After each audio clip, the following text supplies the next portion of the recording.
Now, Moshe Weinfeld is one of the leading scholars of Deuteronomy, and he describes the book as expressing ideology by means of a programmatic speech put into the mouth of a great leader. That's a very common practice in later Israelite historiography, and he says it's happening here already. And I'll be referring quite a bit to Weinfeld's work as we talk about Deuteronomy.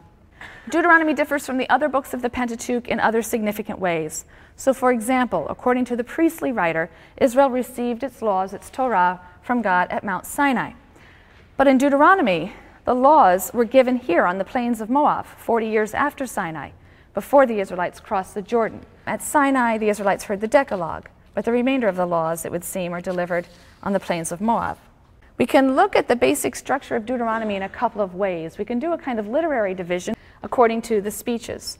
So to begin, we have the first speech, which is a sort of introductory speech in the first 4 chapters, going through verse 43. There's an introduction that gives us the location, where the Israelites are, and also then Moses' first sermon. Moses in this sermon is giving a historical review, and the purpose of this historical review is didactic. He wants the Israelites to learn something, to infer something from this review of their history from Sinai to the present day. And in that review, as he retells the story, which we've just been reading about in the previous books, we see his selective choice of events. We see how he's describing things in a way that underscores God's faithful, loyal fulfillment of the covenantal promise. And he's using this to urge the Israelites to do their part by obeying God's laws.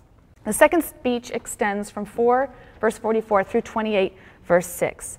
And this also contains a bit of a historical review, again retelling some of the narrative of the earlier books of the Torah, and again giving us insight into this phenomenon of inter-biblical interpretation, where parts of the Bible that review parts elsewhere are already beginning to interpret and present that material in a particular light.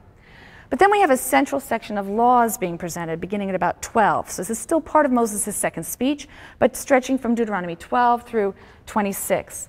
We have laws, and this is in many ways a repetition of much of the revealed legislation we've already encountered.